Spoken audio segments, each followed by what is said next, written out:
Nearly 100 people in this country may have died after taking a poison sold online and allegedly supplied by Canadian man Kenneth Law.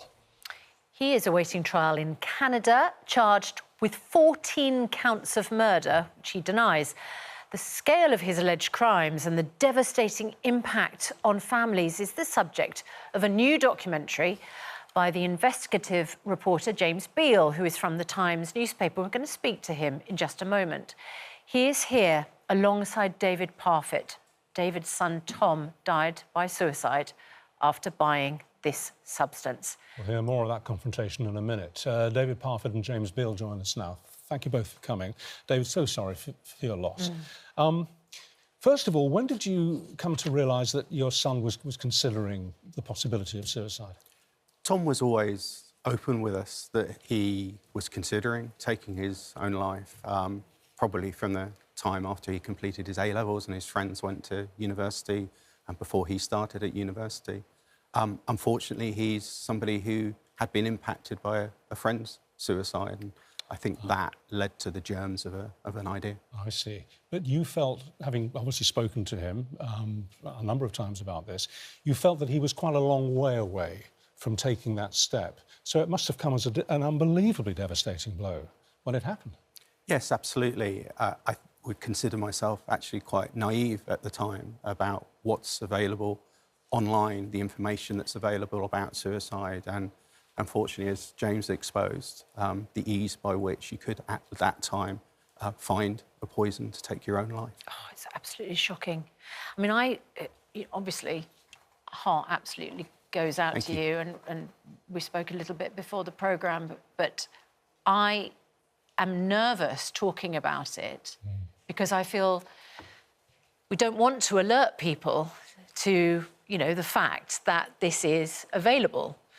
Obviously, this website completely closed down, but you feel there is a benefit in talking about what people can access on the internet, because there is a broader sort of positive effect for families and those who might be in this state of mind. Yes, exactly that. I think if I had my time again, I would be more aware of, unfortunately, the dangers that are out there. There are unregulated forums, particularly one, which James investigated, that unfortunately encourage people to die. And it's really important, if you know somebody who you suspect is potentially going to self-harm or take their own life, that you have a conversation with them with the knowledge that they can, unfortunately, far too easily find a community of people who will encourage them to take their own life. It's not just sites like this which are simply transactional and are selling these poison packs. In order to sell them, in order to drum up trade, basically, they're encouraging people to take their own lives. Exactly that. Right.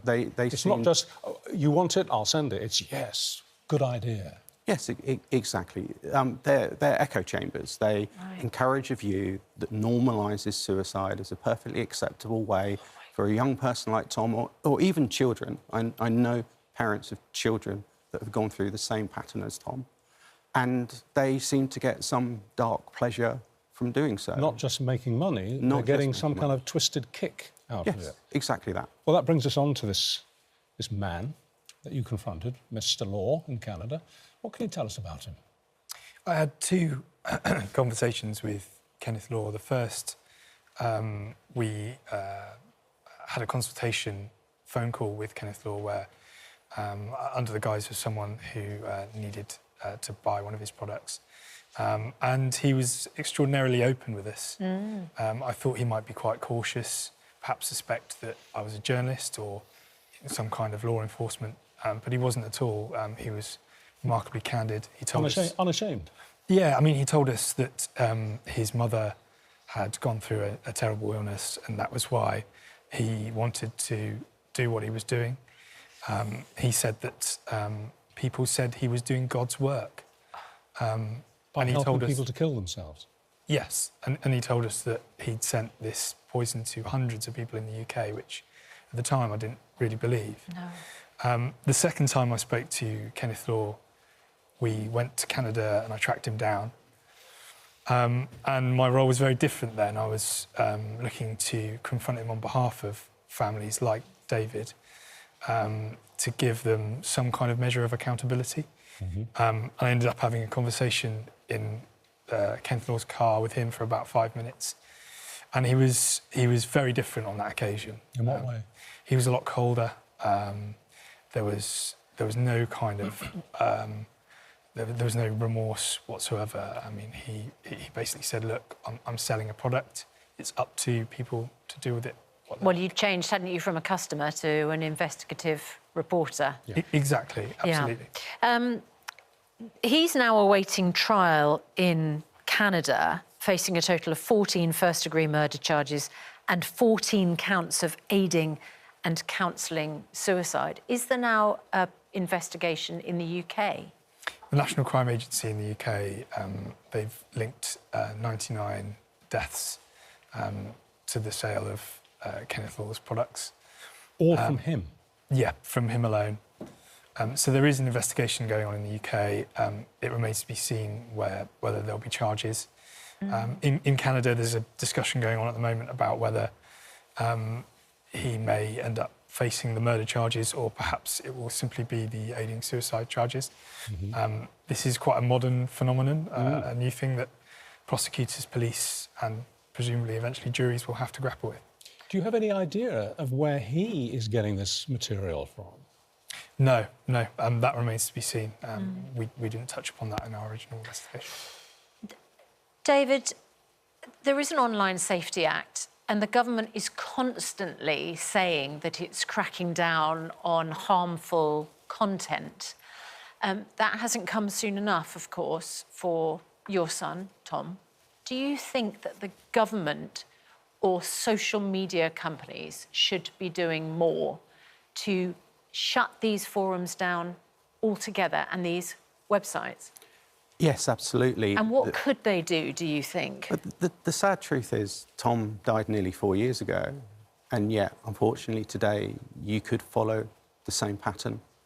And nothing fundamentally has changed. And unfortunately, I know people where that's happened. We also have a situation where coroners have regularly asked for this forum to be closed, and they've regularly identified this poison as causing death, and yet nothing has changed. So what I'm calling for is somebody in the government to be accountable. As James said, this is a modern situation. This is something that is arguably quite difficult to get to grips of, but we are not seeing any coordinated action to get to the root cause of this and to stop deaths. We can see the toll is incredible. I know other people beyond Kenneth Law supplied poison as well. There are other people out there still doing this. There are other people today still, unfortunately, taking these poisons and still following the advice from this website.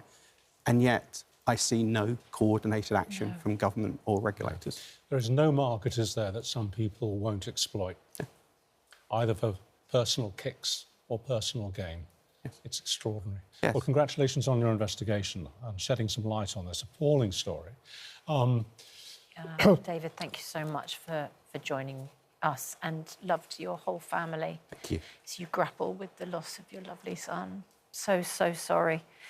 When approached for comment, Kenneth Law and his lawyers did not respond to the allegations, but we need to let you know, if you've been affected by this issue, please find the advice and support that we can signpost to you at itv.com/helplines. That's where you can get official advice and support if you are struggling, or if you're a family which knows that a member of your family is struggling, because it's the therapy that we need to get to people, isn't it? Exactly. And it's the conversation and the helpful... The conversation at the right time with somebody who you suspect might be considering self-harming is key to helping them over that time. And we see your documentaries on Wednesdays.